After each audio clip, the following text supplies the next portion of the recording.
est anglaise. Isabella Lilias Trotter. Elle est née à Londres en 1853, où à ce moment-là, on a la reine Victoria. Et donc, on parle de l'époque victorienne, et parfois on confond certaines choses. On dit soit d'Angleterre, ou même parfois on parle de l'Amérique, même c'est un pays puritain, ou c'est l'époque puritaine. Et on dit c'est très serré, les gens ils sont très stricts et sévères. Oui, mais pas autant que ça pour les puritains. Et là, ce qu'on ignore parfois, il est tout à fait probable qu'elle était chrétienne, mais archi sévère. Donc c'est vraiment une époque où tout le monde est très carré et on vit d'une certaine manière. Et Lilias, en fait, elle a grandi de son côté, elle était très riche. Son papa travaillait à la bourse, donc elle faisait tout ce qu'on peut imaginer à Londres pendant cette belle époque où, avec les bals, avec l'opéra, tout ce qu'on peut vivre. Et voilà, ouais, exactement. Et de l'autre côté, on a donc c'est le côté est de Londres, c'est les pauvres. Donc Charles Dickens, il a fait beaucoup de livres, et c'est cette époque-là. Donc on a le côté ouest, c'est les riches, et ça reste aujourd'hui. David Beckham, il habite côté ouest de Londres, et les pauvres sont toujours de l'autre côté. Donc, bon. Et donc elle grandit dans cette atmosphère, mais ses parents sont chrétiens. Donc elle est amenée à l'église. Assez jeune, elle devient chrétienne et elle est très engagée. Et malheureusement, à 12 ans, son papa est décédé. Et suite à son décès, elle a découvert un talent qui était là, mais bon, en fait, elle est tombée un peu dans la déprime. Donc, souvent, elle se trouvait dans sa chambre où elle a découvert un vrai talent avec l'art. Donc, elle a commencé à faire des tableaux. Donc, voilà, elle est enterrée là. Et voilà, c'est juste un exemple. Je vais vous montrer quelques d'autres exemples, mais elle avait quand même du talent. Et quelques années après, elle fait connaissance de William Booth, qui a fondé l'Armée du Salut. Donc, avec sa foi en Christ, avec sa mère, les deux sont entrés dans l'œuvre sociale à Londres. Et donc, avec tous les avantages d'être riches à cette époque-là, ils ont mis ça à côté. Pas forcément, hein, c'était toujours une famille riche, mais... Il était riche aussi, lui. William Booth. Oui. Non, pas forcément. Hein. C'est juste qu'il avait à cœur...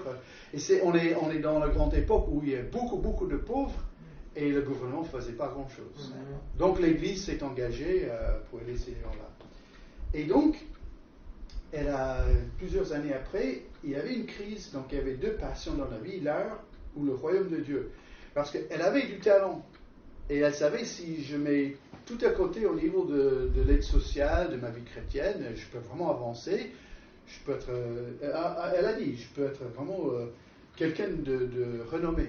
De bien. Donc, elle a quand même renoncé son art. C'est-à-dire qu'elle a décidé d'aller même un pas plus.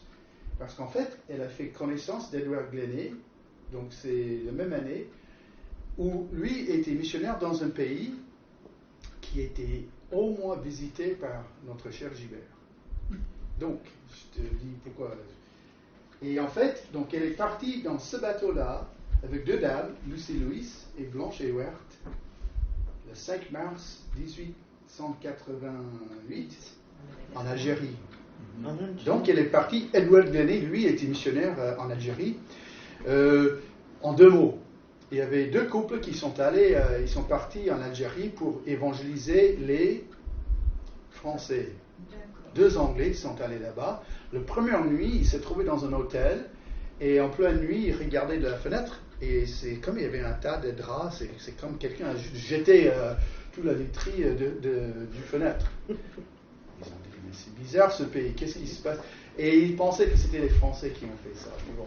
Et en fin de compte, ils ont appris après, c'était un Touareg qui, dans tous ses vêtements, est tombé devant le bâtiment, dans l'hôtel.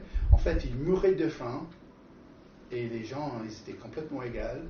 Et ce jour-là, ils ont dit, les Français ont besoin de l'évangile, mais ils ont déjà leur propre Bible, il y a déjà d'autres missionnaires. Nous, on va toucher les Arabes. Et c'est là ils ont commencé vraiment à travailler parmi les peuples du pays. Et donc, c'était donc la photo d'Edward Glennie. Il cherchait, il recrutait d'abord d'autres missionnaires pour aller en Algérie. Et donc, les 3 femmes sont parties là. Donc, le bateau est arrivé le 9 mars. Et à Alger, en fait, il y avait 3 prières. Voilà. Non, en fait, il y avait 3 problèmes. Problème de la santé, parce que c'est 3 femmes anglaises très correctes, nickel, qui sont allées dans ce pays où, c'est pas exactement l'Angleterre. Le problème de l'isolement, parce que c'est 3 femmes célibataires qui vont essayer d'évangéliser. Et la langue. Pas un seul mot d'arabe. Donc, il y avait 3 prières. Les 3 prières, c'était les portes ouvertes, juste d'avoir contact, la possibilité de communiquer, de former les amitiés. Il y avait ensuite la prière le cœur ouvert, c'est-à-dire au lieu de parler de beau temps et de couscous, on commence à parler de Dieu, de la Bible. Et finalement, le ciel ouvert, c'est-à-dire certains Algériens qui se tournent vers le Seigneur. Donc, il y avait les 3 prières. Donc, les 3 femmes ont formé l'Algérien Mission Band. Donc, c'est en anglais, hein, mais voilà. Donc, c'est une mission qu'elles ont formée. Et voilà, donc, elles s'installaient à Alger, mais dans le quartier français pour commencer. C'était un peu plus facile. Mais et là aussi, pour apprendre l'arabe, c'était purement la folie. Les 3 femmes parlaient le français. Donc, elles ont acheté un dictionnaire français-arabe. Elles ont commencé avec la première page, lettre A. C'est quoi ce mot? Et en fait, il y avait d'autres méthodes, mais ça, c'était la méthode principale pour commencer à apprendre la langue arabe. Franchement, ça me dépasse. Pour moi, c'était inimaginable d'arriver en France. Je commence avec un dictionnaire français-anglais. Je commence à mémoriser tout le dictionnaire. Non merci. Hein, donc, c'était vraiment des femmes courageuses. Et voilà, donc juste quelques images de Lilias. En fait, elle a fait ses cartes de prière. C'est elle qui a fait comme ça. Elle a fait des tableaux. Ensuite, elle a envoyé ça aux églises en Angleterre. Donc, elle avait du talent. Hein. Il existe un livre avec au moins 500 ou 600 images qu'elle avait fait pendant son travail en Algérie. Voilà. Et donc, quelques années après, 4 ans après, 5 ans après, les femmes ont compris que si on reste toujours dans le quartier français, on aura du mal à toucher les Algériens, les Arabes du pays. Donc, elles ont acheté un appartement dans le fameux quartier arabe. Donc, ça c'est juste des images que j'ai trouvées sur Internet. Mais au bout de quelques mois, elles ont vu, devant la porte, il y avait un espace de tâches qui s'est formé. C'est un peu bizarre. Hein? Et un jour, il y avait une des dames qui était arrivée. Elle voyait un groupe d'hommes, donc c'était 5-6 papis. Chaque papi qui passait devant la porte, il donnait un coup de pied à la porte pour montrer, pour manifester le mécontentement. Mais vous êtes blanche, qu'est-ce que vous faites ici? Et en fin de compte, ce qui était toujours intéressant, Lilias et les 2 autres femmes ne cherchaient jamais d'évangéliser les hommes. Elles ont compris, non, ça c'est pour quelqu'un d'autre. En fait, elles ont beaucoup travaillé avec les femmes et les enfants. Donc, encore Lilias qui a fait ses dessins. Donc, c'est un gamin algérien qui dit en anglais, elle a écrit en anglais, mais quel peuple bizarre. C'est-à-dire que le gamin regardait les 3 femmes blanches en disant, c'est quoi cette peau-là? Donc, elles ont fait aussi un voyage missionnaire très très célèbre après, jusqu'au centre du pays, où ensuite elles ont fait une carte de chaque endroit qui a déjà reçu l'évangile. À chaque endroit il y avait un poste missionnaire où il y avait les besoins. Et les futurs missionnaires ont beaucoup, ils s'appuyaient beaucoup sur ce plan-là, cette carte. Donc, elle a fait aussi, elle a écrit un brochure qui apparemment est encore utilisé dans le monde arabophone. Le secret de cette manière de connaître Jésus. En voyant que souvent les gens là, ils se basaient sur le chiffre 7 et cette idée d'avoir plusieurs étapes. Donc, mais elle a compris le peuple, elle a compris comment toucher le peuple avec l'évangile. Voilà, donc le 27 août 1928, elle est décédée. Voilà, donc c'est Lilias Trotter. Quand elle était jeune fille, Oui, avant qu'elle il ait a parti. été belge, hein. Voilà. Pas fille, oui. Donc, c'est délicat ce que je vais dire, mais j'y crois quand même. Elle n'est pas moche, d'accord? Une jolie jeune fille. Et donc, logiquement, elle devait se marier avec un avocat, un médecin, parce qu'elle avait une place là à Londres. En fait, c'était l'époque où c'était inimaginable pour elle d'aller travailler. Hein. Il faut qu'elle reste à la maison, la petite jeune femme anglaise qui fait manger. Oui, voilà. Qui mange les sandwichs et le thé. Hein. Qui boit le thé comme ça. Et elle est allée, mais à 180 degrés contre la culture en disant, mais non, moi je vais aller là-bas pour partager Jésus. Donc c'est impressionnant. Hein. Et là, c'est un chiffre en arabe. Donc on va tester votre arabe. À la fin de sa vie, elle a fait un bilan, hein, et elle a cité le nombre de personnes qu'elle a pu amener à Christ. Donc le chiffre écrit est 0. Oh mince. Quand je dis 0, ce n'est pas je suppose que, non. Lilias Trotter a mis noir sur blanc, elle a écrit, après 40 ans de ministère, Dieu m'a permis d'amener 0 personne à lui. 0, 40 ans. Ça vous tente? Non. Non, mais franchement, hein, à ce jour, on n'a pas vu ni 500, ni 5000, ni 50 000 sauvés à Étré, ni Rochefort. Hein. Mais pas 0. Hein. 40 ans. Elle était toujours fidèle. Elle n'a jamais changé d'avis. Elle était vraiment exceptionnelle. Elle n'avait pas de doute. Elle savait ce qu'elle faisait et elle était vraiment convaincue de sa mission. 0. Donc, nos fameuses 3 prières, les portes ouvertes, sans problème. Parce qu'elle était exceptionnelle dans le sens que, hey, t'as vu la blanche qui habite chez nous, donc il faut l'inviter chez vous, il faut manger avec elle. Voilà, les portes ouvertes tout le temps. Elle avait contact avec toutes les femmes et tous les enfants du quartier sans cesse. Les cœurs ouverts, oui, parce qu'elle a pu partager. Elle a fait même le traité, elle a fait le voyage missionnaire. Mais le ciel ouvert, ça... Que dire? C'est 0. Sauf... Aujourd'hui, Dieu répond toujours à la prière de Lilias Trotter et au ciel, elle n'a plus un 0 à côté d'elle. Elle a peut-être 80 000, 100 000, on ne sait pas. Hein. Il y a un réveil aujourd'hui en Algérie qui est... J'entre pas dans les détails, mais moi je suis persuadé, je peux faire un lien direct entre elle et sa mission et ce qui se passe aujourd'hui. Parce qu'en fait, avec la carte qu'elle a fait, et les résultats après avec ça, d'autres Anglais, d'autres Américains, d'autres Français sont venus et ils ont pris cette carte et là, avec une stratégie biblique, ils ont commencé à partager. Là aujourd'hui en Algérie, partout, bon, c'est principalement en Kabylie, hein, ça il faut le dire, mais il y a beaucoup d'Algériens, Arabes, musulmans qui deviennent chrétiens. Donc, là, à Alger, c'est une église très, très reconnue. Et ce qui se passe est tellement fort que les autorités commencent à s'inquiéter. Donc, il commence à y avoir un peu plus de persécution en Algérie aujourd'hui qu'il y a même 10 ans. Parce que ça avance tellement. Donc, est-ce que Lilias Trotter a gâché sa vie pendant 40 ans? Ah ben non. Non, ça... Elle a posé les pierres. Exact. Donc, à la fin, il y a aussi une autre histoire, mais pendant le temps qui reste. Je vous invite à trouver dans vos Bibles 1 Corinthiens chapitre 3.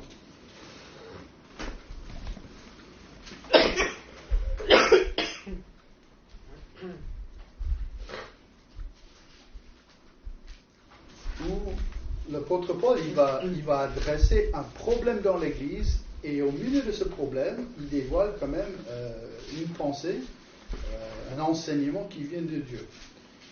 Donc, à partir là de verset 1 Corinthiens 3, verset 1, il dit, pour ma part, frères et sœurs, je n'ai pas pu vous parler comme à des personnes dirigées par l'Esprit. Ça fait un peu mal, hein? Oui. il faut qu'on dise à une église, vous êtes chrétien, frères et sœurs, mais pas comme quelqu'un qui est dirigé par le Saint-Esprit. Alors, bon, ça, un peu honteux, mais comme à des personnes dirigées par la nature propre, comme à des petits enfants en Christ. Je vous ai donné du lait, non de la nourriture solide, car vous ne pouvez pas la supporter. D'ailleurs, même maintenant, vous ne le pouvez pas, parce que vous êtes encore animés par votre nature. En effet, puisqu'il est parmi vous de la jalousie, des disputes et des divisions, n'êtes-vous pas dirigés par votre nature propre et ne vous conduisez-vous pas d'une manière toute humaine? Quand l'un dit « moi, je me rattache à Paul » et un autre « moi à Apollos », n'êtes-vous pas animés par votre nature? Donc, qui est donc Apollos? Qui est Paul? Et j'arrête en milieu du verset 5 pour 2 secondes. On a une tendance, et je ne suis pas contre cette tendance, donc je fais une petite parenthèse de 30 secondes. Il dit il y a les divisions, les jalousies, les disputes, ça va mal dans l'Église. Et normalement, 9 fois sur 10, voilà ce qu'on dit aujourd'hui. Ah, l'ennemi, il est au travail, Satan. Hein. Et c'est pas faux, hein. Mais ce n'est pas tout. Qu'est-ce qu'il dit ici?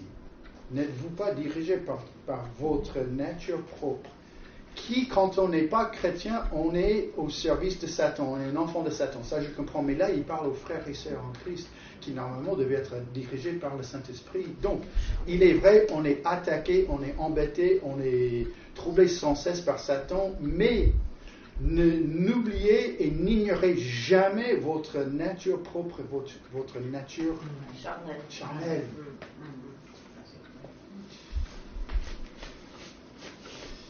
Encore, hein, je dérive un pas de plus et après je reviens ici. Mais,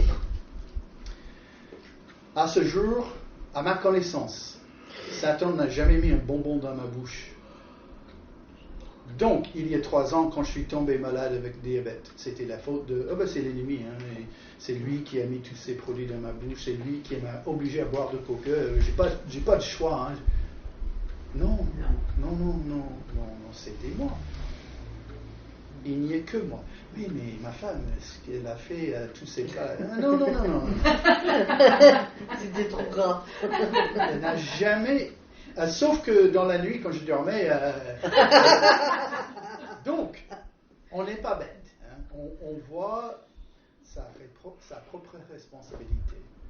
Tout en sachant que Satan nous embête sans cesse, tout le temps. Et j'existe avec ma nature. Donc, il ne faut pas ignorer les deux. C'est juste ça. Et je ferme la parenthèse. Donc, là ensuite, donc il dit, ce sont des serviteurs. Donc, c'est diaconos, c'est le mot où on a les diacres, mais c'est les serviteurs, par le moyen duquel vous avez cru conformément à ce que le Seigneur a accordé à chacun.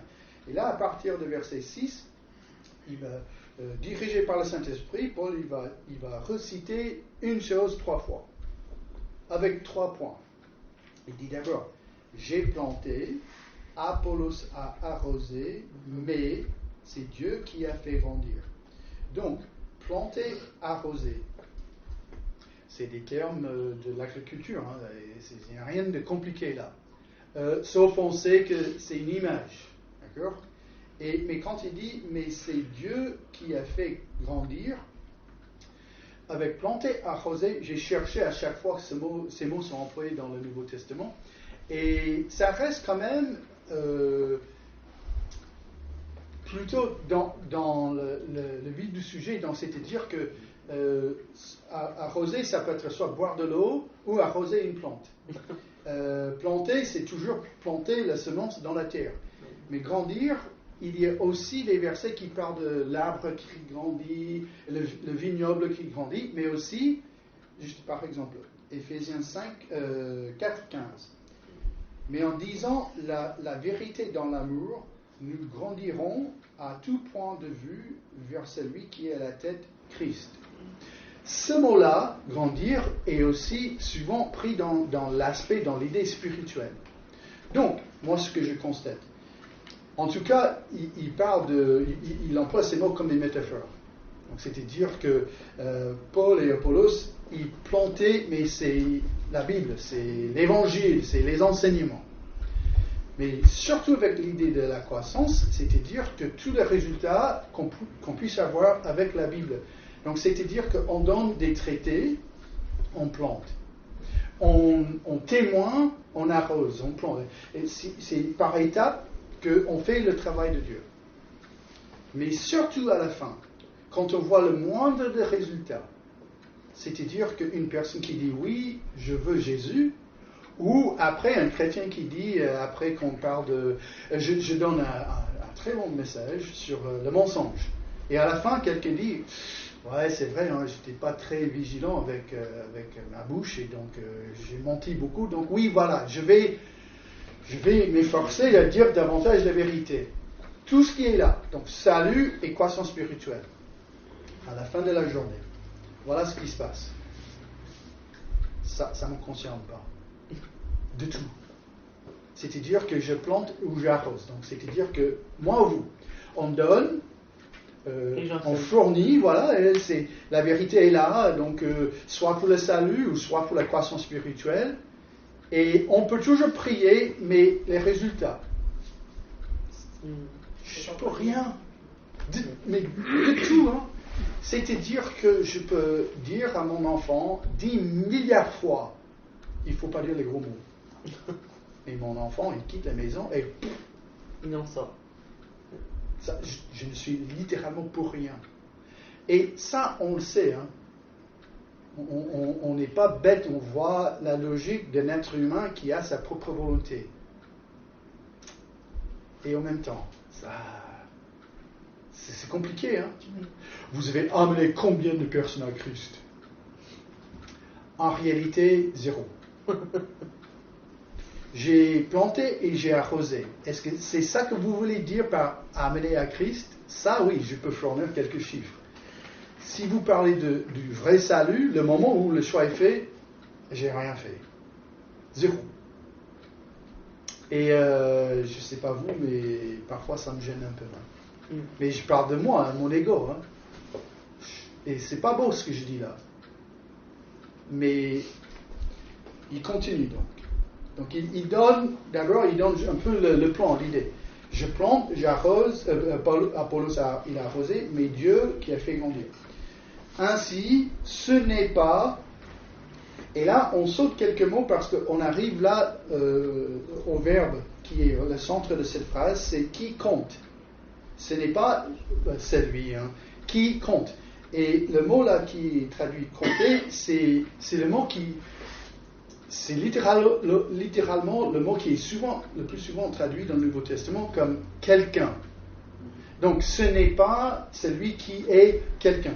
Et quand on emploie le mot comme ça, on le dit aujourd'hui, hein, dans la langue française, on dit ah oui, il est vraiment quelqu'un. Hein. Alors ça veut dire quoi? Il a une bonne place, il a une bonne tête, il a gagné beaucoup d'argent, il est le président, je suis devenu quelqu'un. Voilà. Donc, ce n'est pas celui qui plante, ni celui qui arrose, qui est quelqu'un, mais Dieu. Bon, là, je relis parce que ce n'est pas exactement le meilleur français que j'ai employé là. Donc, ce n'est pas celui qui plante, ni celui qui arrose, qui compte, mais Dieu qui compte, qui est quelqu'un, qui donne la croissance. Donc, encore, qu'est-ce qui compte? C'est Dieu. Et Dieu, dans son plan, il nous donne nos responsabilités, mais nos responsabilités sont simplement plantées, arrosées. C'est annoncé. À toute manière. Donc, c'est-à-dire que quand il y a un gamin qui arrive dans cette assemblée, un enfant, il est là, et on fait l'école du dimanche, on plante et on arrose. Et après, on n'est pour rien. On a une invitée, peu importe, qui arrive, on donne une Bible, on parle de notre foi, on explique l'Évangile, et c'est fini. Chaque dimanche, au moins une fois, normalement 2 fois, il y a la même chose qui arrive. Joubert, il nous parle de 1 Pierre. Il a planté, il a arrosé. Et là, après, il n'y peut rien. Hein. Je fais ce que je veux. pour le bien ou pour le mal. J'écoute les paroles de Gilbert et après je dis non, mais bon, je ne sais pas ce qu'il dit, c'est n'importe quoi. Ou je dis c'est intéressant donc. Et ça, c'est le travail de Dieu quand ça change, quand ça transforme. Ensuite, verset 8. Donc c'est la troisième fois qu'il va employer cette idée de planter, arroser. Celui qui plante et celui qui arrose sont égaux. Même travail. Donc la personne qui laisse le traité dans la boîte à lettres et après la personne qui arrive pour expliquer, même travail. Ça ne change pas. On n'a pas d'ordre d'importance, non. Certains vont faire le travail de donner. D'autres, ils sont derrière et prient. Ils prient tout le temps. Donc, on se divise en deux. La moitié, on va aller dans la rue, on va donner les traités, on va parler de notre foi. Et vous, les autres, vous restez ici pour prier. Même travail, même niveau, même importance. Chacun recevra sa propre récompense en fonction de son travail. En effet, donc verset 9, nous sommes ouvriers avec Dieu. Et c'est délicat parce qu'il y a d'autres traductions dans d'autres Bibles que je crois sont un peu plus proches. Parce qu'à ce moment-là, quand on dit nous sommes ouvriers avec Dieu, donc c'est-à-dire Dieu il est là, à côté de moi, on est ensemble. En fait, donc, c'est par exemple dans la Bible sommaire, car nous travaillons ensemble au service de Dieu. Et ça semble être plus juste au vrai sens de ce verset. C'est-à-dire que c'est un travail qu'on fait tous ensemble pour Dieu. On est au service. On fait ce qu'il nous demande de faire. Parce que vous êtes le champ de Dieu, la construction de Dieu. C'est-à-dire, Dieu, il travaille aussi en nous. Donc, à la fin, quand on fait quelque chose, on plante, on arrose. C'est Dieu qui fait grandir, c'est Dieu qui fait croître, c'est Dieu qui amène les résultats. Et c'est tout à fait la même chose pour chacun de nous. C'est-à-dire, si jamais j'ai le moindre de croissance spirituelle, c'est grâce à Dieu. Oui, mais c'est moi qui ai pris le temps de lire toute ma Bible, j'ai mémorisé tout le Nouveau Testament, et moi. Non. Et à la fin, c'est aussi simple. Bon, c'est beaucoup plus compliqué de ce que je vais dire, mais je ne sais pas vous, mais moi, je sais, je suis né sans les yeux. Je suis né sans yeux, et à 5 ans, ça m'énervait, donc j'ai dit, et voilà, j'ai créé mes propres yeux pour lire. Non, pas tout à fait. Donc si aujourd'hui j'ai 2 yeux pour lire, c'est grâce à Dieu. Voilà. Et je vais vous montrer aussi la façon la plus facile pour montrer que Dieu, il fait tout. Accrochez-vous. C'est lui qui m'a fait ça. Ouais. Parce que je vous invite tous à arrêter vos cœurs pendant 10 minutes et après on va recommencer avec... Non, on va faire gaffe là. Non, mais ça... Même le souffle vient de lui. Donc, verset 10. Conformément à la grâce que Dieu m'a donnée, j'ai posé le fondement comme un sage architecte et un autre construit dessus. Cependant, que chacun fasse attention à la manière dont il construit dessus. Car personne ne peut poser un autre fondement que celui qui a été posé, à savoir Jésus-Christ. Donc, même quand on dit, oui, mais j'ai commencé ici, moi j'ai fait ça, oui, mais qu'est-ce qui compte? C'est la fondation, c'est le fondement de tout ce qu'on fait, Jésus. Donc, il est vraiment essentiel et ça compte à planter ou à arroser ou faire le travail. Mais à la fin de la journée, ça ne compte pas. Ce qui compte, c'est Dieu qui donne les résultats, c'est Dieu qui fait croître, c'est Dieu qui avance les choses. Donc, deuxième histoire. William Leslie, un Canadien. Donc, je suis désolé que je vous présente que les anglophones, mais heureusement, ils ne sont pas, en tout cas, ils ne sont pas américains. Donc, vous voyez, je ne suis pas aussi chauvin que ça, mais voilà. Leslie, il est né fin du 18e siècle au Canada, à Ottawa, la capitale, voilà, donc sa vie de naissance. Et jeune homme, 18 ans, il va à Chicago pour faire les études de pharmacien. Et là, il découvre les étudiants du fameux Institut biblique de Moody. Il devient chrétien Et ils ont dit, William, déjà tu as une très bonne tête, donc ce qu'on te propose, c'est que tu continues les études, mais tu deviens médecin, et après tu fais quelques années de travail à l'Institut biblique, et tu peux être missionnaire médecin dans un pays. Et donc voilà, il prie, et là il est dirigé d'aller au Congo belge. Et voilà, donc à Banza Montiki ou quelque chose à peu près comme ça. Je ne prononce pas trop bien le lingala. Et il découvre une jeune infirmière qui devient sa femme. Voilà, donc il s'est marié là-bas. Et elle donnait aussi des cours elle a fait l'école avec les enfants. En plus, donc ils ont fait une infirmière, donc un petit hôpital si on veut. Et moi, ça m'a un peu choqué, mais en fait, donc c'est vers 1805. Le New York Times, donc c'est pas n'importe quoi, hein, ça, c'est un journal qui est mondialement connu. Ils ont carrément fait un bande dessinée de la vie de William Leslie. Sa vie missionnaire, comme il partage l'évangile. Donc voilà, il est attaqué par les léopards, il a les énormes serpents dans sa maison, il partage l'évangile, il soigne les cœurs. Et bon, je ne veux pas trop me vanter, mais moi aussi, ils ont fait un dessin animé comme ça de ma vie en France. Hein. Parfois, il manquait les baguettes, c'était rude, hein, c'était pas évident. Il y a des grèves, hein. Je suis face aux choses comme ça aussi tout le temps. Hein. Ok, pas tout à fait. Hein. Mais donc ça m'a vraiment fait rigoler. Quand j'étais gamin, je suis juste assez vieux que dans les églises, en fait, il y avait des jeunes garçons qui ont fait la Deuxième Guerre mondiale et après ils sont devenus missionnaires, un peu comme Jim Elliot et d'autres comme ça.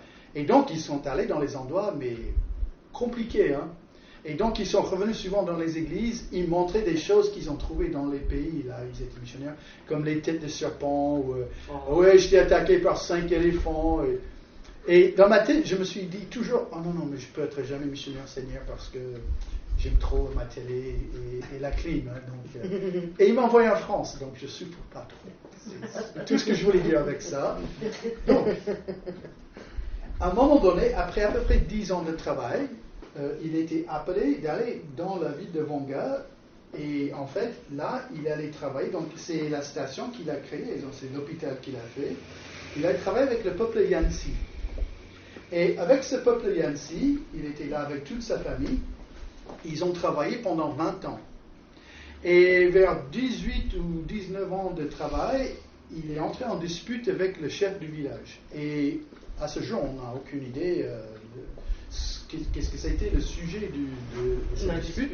Mais finalement, ils sont arrivés au point où ils pouvaient régler le problème, mais le chef, il a dit, William, tu as fait trop de dégâts, tu ne peux plus rester parmi nous. En fait, je t'invite à partir. Tous ces enfants sont décédés dans les années 80-90. Donc, c'était dur qu'ils avaient quand même la possibilité à ce moment-là d'avoir les ordinateurs et d'autres choses. Donc on a des écrits de ces enfants. Ils ont tous dit que papa il est retourné au Canada un homme brisé. Donc il est parti en 1931, il est mort 4 ans après, mais ils ont dit le fait qu'en fait il a raté sa mission, sa santé était brisée. Parce qu'en fait encore pendant 20 ans, le nombre de Yansi amenés à Christ, 0. Personne. Et il est décédé suite à ça. Tous ses enfants. Il n'y avait pas un enfant qui a contredit l'autre. Il a dit non, papa était brisé. Il a dit jusqu'à la fin de ses jours qu'il a complètement raté sa vie, il n'a rien fait pour le Seigneur et il ne comprenait même pas pourquoi il est né. Sauf des années après, 70 années après, il y y Eric Ramsey, qui est, bon, je n'entre pas trop dans les détails de sa vie, mais c'est un peu l'Indiana Jones du monde évangélique, on va dire comme ça. Ramsey voulait surtout pas être pasteur, et donc Dieu l'a appelé d'être pasteur de quelque sorte. En fait, il a commencé une mission, et son idée, c'est qu'il sait qu'il y a des endroits sur la planète où l'évangile n'existait pas. Ils n'ont pas ni la Bible, ni la parole de Dieu dans aucune forme. Donc, il va dans ces endroits-là et il amène les interprètes et il prêche l'évangile. Il va dans les endroits délicats. Donc, en fait, il a embauché, si on veut dire ça, les soldats, les forces spéciaux, mais chrétiens, mais les ex-soldats. Donc, il n'amène jamais de pistolet, jamais d'armes, mais c'est des hommes qui savent manger les serpents pour vivre ou s'échapper vite fait. Donc, il va dans les endroits très très chauds et il partage l'évangile. Et lui, vers 2014-15, il a entendu qu'il y avait le peuple Yansi qui n'avait jamais l'évangile. Mais à ce moment-là, il ne connaissait pas William Leslie. Donc il est parti en avion, en bateau, à pied. Il arrive dans le village de Yansi. Il y a plein de gamins Yansi qui sont tout excités de voir les Blancs qui sont là. Et ils sont amenés en plein centre du village. Il y a à peu près 20 000 Yansi, même aujourd'hui. Et ils ont trouvé une église. Ils disent, mais c'est quoi ça? C'est quoi cette église? Ils ont dit, on a une église, on a à peu près 2000 personnes qui viennent tous les dimanches, on chante la gloire de Dieu, on prie, on a l'évangile de Jésus. Ils disaient, mais comment ça? Comment vous avez une église de 2000 personnes?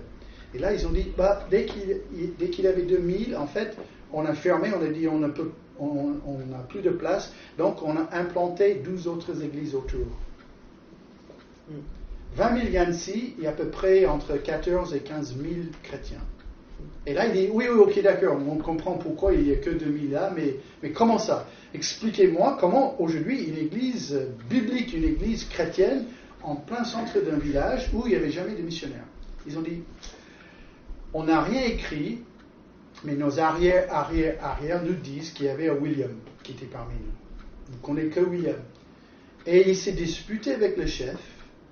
Et là, il s'est réconcilié, mais il était obligé de partir. Mais avant qu'il est parti, il avait une Bible en français. Et depuis toujours, nous, on sait lire le français. Et donc, quand William est parti, le chef, il se sentait un peu coupable. Donc, il a commencé à lire le cadeau du livre, la Bible de William. Le chef est devenu chrétien. Il a amené sa famille à Christ, il a amené le village à Christ. Et aujourd'hui, on a une église de 2000 personnes grâce à William qui a planté. Donc, un raté de la vie. Il est décédé dans sa douleur, dans sa honte. Il a planté une Bible. Et là, aujourd'hui, le seul regret que j'ai avec cette histoire, il y a 5-6 ans, j'ai découvert cette histoire. Et là, sur YouTube, il y avait le culte de ces Yansi online sur YouTube. Et depuis, la vidéo est disparue. Donc, je regrette beaucoup, je n'ai pas téléchargé. Ils chantent les mêmes cantiques que nous, sauf d'une manière un peu... de leur manière. Hein. Et quand je bouge comme ça, je fais pas honneur. Donc, c'est une église qui est culturellement adaptée à ce peuple, mais une église biblique, une église de Dieu. Comment? Quelqu'un a planté. Que ça. Donc, ça nous encourage. Il y a 2 semaines, quelque chose s'est passé. Il y avait... tout ça a été imprimé. Hein? Et c'est beau, hein? C'est incroyable. Les invitations, pub à la radio. Je connais la réponse, mais je vais vous obliger de me dire, il y avait combien de personnes qui sont venues? 0. Et alors? Imaginez. Et là, je ne suis pour rien, j'ai imaginé. Il y a Jacques, Henri, Rachid, Ahmed, Suzanne, Rachida, peu importe, hein, le monde entier qui habite ici à Rochefort, qui a reçu l'invitation. Oh, c'est l'après-midi. Non, je suis occupé, j'ai d'autres choses à faire, mais c'est une invitation pour la fête de Noël. Non, je mets ça à côté. Et d'ici demain, ou disons, Suzanne ou Ahmed ou Jacques, ils passent par un moment compliqué de la vie. Le décès de quelqu'un, un moment de déprime, perte d'emploi, juste un sentiment que logiquement, il y a plus dans la vie que le bout de mon nez. Hein. Peut-être Dieu existe. Je sais que j'étais invité quelque part un jour. Ils appellent, et voilà. Vous avez planté, vous avez arrosé. Il y a à peu près 5 ou 6 ans, Stéphane et moi, on a invité comme des fous furieux pour la fête de Noël à Étré. On avait même fait presque porte... En fait, on est entré dans le quartier et on n'a pas fait porte à porte, mais quand on voyait quelqu'un qui marchait dans la rue, on donnait. On était un peu presque sauvages. Hein. C'est presque... Vous allez venir, hein, il n'y a pas de choix. Parce qu'on voyait, la fête de Noël, ça ne marchait pas. Donc on était prêts, dans la tête, on s'est dit... on n'a que 3000 chaises dans la salle. Ah, c'est dommage parce que quand 5000 arrivent... Donc on était à peu près 25 pour cette fête Noël. 25 de l'église. Avec une chorale de 10 ou 12 personnes. Donc on est 25. Vous imaginez? Donc la moitié se lève qui chante à l'autre moitié. Et tous les deux, on s'est dit... je crois que c'est fini la fête de Noël ici à Étré. Sérieusement, on allait annuler. On a dit, ça va être peut-être compliqué pour les gens d'accepter, mais à quoi ça sert? Mais le problème, c'est que c'est aussi à la faute de Thomas Jova, parce qu'il croit que c'est témoin Jova. Donc, c'est ça le problème. C'est ça que moi je pense à ça. Je pense toujours à ça parce que quand je donne les invitations la dernière fois et l'année dernière, ils m'ont dit, ah ben non, on n'est pas intéressé. Je me suis dit, putain, oui, c'est vrai, je te mange au vin. Donc, on allait annuler la fête de Noël. Et l'année après, je dis à Stéphane, c'est toi qui vas faire l'annonce? Parce que moi, je veux pas être martyrisé. Parce qu'on dit à une assemblée, oh, cette année, on va annuler Noël. Ils cherchent les cailloux. Ok, on va faire encore une fois. Mais Stéphane, je te promets, après c'est fini parce que j'en ai marre. On fait 0, 0, 0. Cette année-là, il y avait 12 visiteurs. Stéphane et moi, on n'a invité personne, on n'a donné aucune invitation, on n'a rien fait. Et Dieu, pour moi, c'était une manière de Dieu, juste pour nous montrer, vous n'êtes pas quelqu'un comme moi. Donc cette année encore, on a fait la fête de Noël. Mais je comprends parfois, c'est compliqué. On fait et on plante et on fait et on arrose et on fait et on fait et on fait, 0. Lily Strotter, William Leslie. Et voilà le seul souci. Moi j'ai à peu près 113 d'autres histoires comme ça et on n'a pas ce temps-là. Donc, il faut continuer à planter et arroser et de prendre notre encouragement de ça. Que Dieu me permet d'être, ce sont des serviteurs. Et la suite, il y a quelqu'un qui compte, Dieu. Et c'est lui qui donne après.